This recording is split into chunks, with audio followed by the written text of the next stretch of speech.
Hello everyone and welcome to Karachi, Pakistan. I'm Oriana Finde and we're about to do the $10 challenge. How far $10 can get us in Karachi, the city of lights. So without further ado, let's go.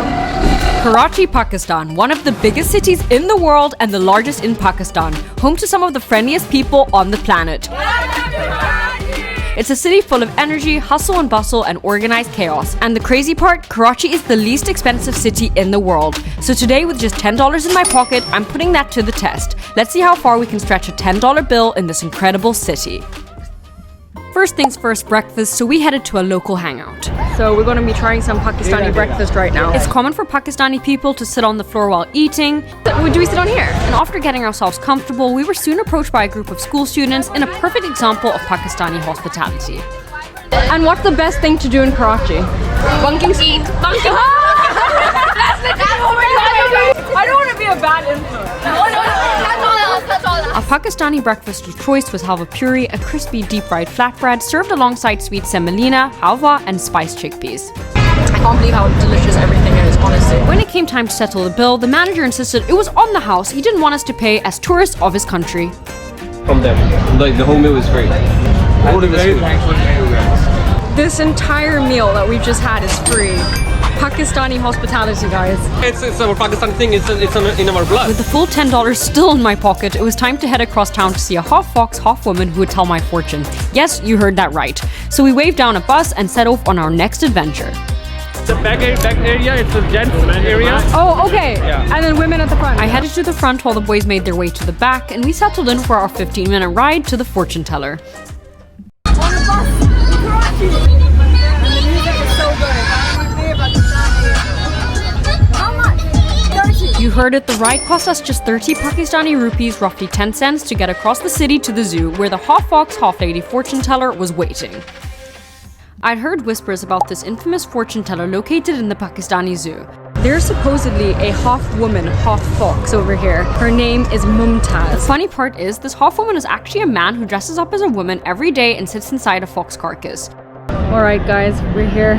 I'm about to have my fortune told by half woman, half fox. With 50 Pakistani rupees spent on entrance to the zoo and another 50 to have my fortune told, I was ready to meet the myth, the legend, that is Mumtaz.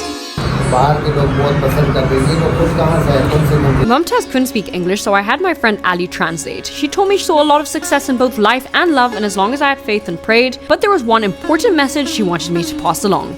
I get this lesson that they support artists, basically. Okay guys, you heard it first over here. I just had my fortune told by the half fox, half lady. And guys, she said support artists. So like and subscribe right here for more content like this.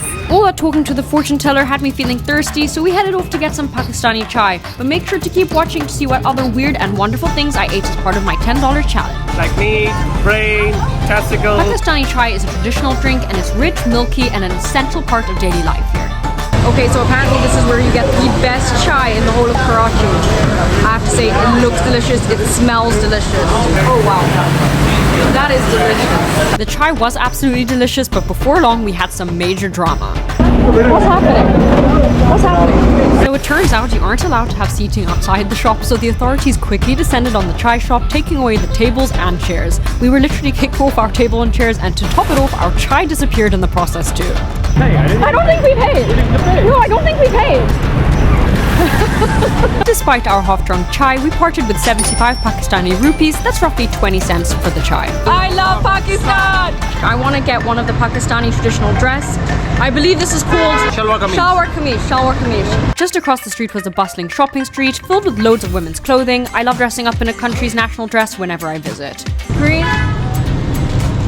Blue goes better with my skin tone. I ended up settling on this pink number, one of my biggest purchases of the day, at 1,200 Pakistani rupees, around $4. I spotted what looked like a corn street food vendor outside the shop, and feeling peckish, I decided to splurge on a little snack before we headed for lunch. Okay, that is 50 for 2, and I want to treat Elliot to a bag of this, so here we go. Thank you. Try our tasty treats over here. Oh, ooh, very, very nice. super tasty. I've heard so much about the biryani in Karachi, with people saying it's the best biryani in the world, so I thought it was only right to grab a portion of this for lunch. We are at Ala Wala Biryani, which is supposedly one of the best biryanis in the whole of Karachi. Let's go check it out. A big portion of their beef biryani costs just 350 Pakistani rupees. Guys, that's just over $1. Ala Wala Biryani, woo! It's packed with tender beef, secret spices, and my favorite ingredient, chili. Oh, that's so good. The flavors. So good, yeah. Spices, man. It's fair to say we completely devoured that biryani. Stay tuned for the best biryani in Karachi video coming soon. Next, I'll show you what I spent my final few dollars on, including an unmissable sunset experience and a unique yet painful Pakistani special. A lot of people don't know, but there actually is a beach in Karachi, and there's also camel rides on the beach. The beach has more than just camel rides. It's also home to high-speed vehicles zooming along the shore. But we opted for the classic camel ride. It cost us $3 for a quick spin, but I'm pretty sure that was a Gora price. Oh my god! Bloody hell, this is so wobbly! This is the most uncomfortable $3 I've ever spent. It was definitely worth the $3. The sunset views were stunning and the vibes were just right. With dinner time approaching, I did a quick change into my shalwar kameez and we headed to Burns Road for some cheap and delicious street food. So that over there is brain and testicles. I was actually seriously considering trying this. It's called kataka, named after the clanging sounds of the knives used to prepare it. But after seeing brain juice pouring into a bucket next to it, I quickly changed my mind. Would you try it? I decided to try something a little safer. Very traditional Pakistani dish called halim. Interesting texture. Oh, why? That's really good. Dinner only cost us 150 Pakistani rupees, leaving us with just a few rupees to spare. A friend gave us a complimentary lift to a cool spot, Chai Master, Okay, so we're here with Medina and Kyle. to play some late night board games, sip on chai, But this place is super cool. and even get a street head massage. I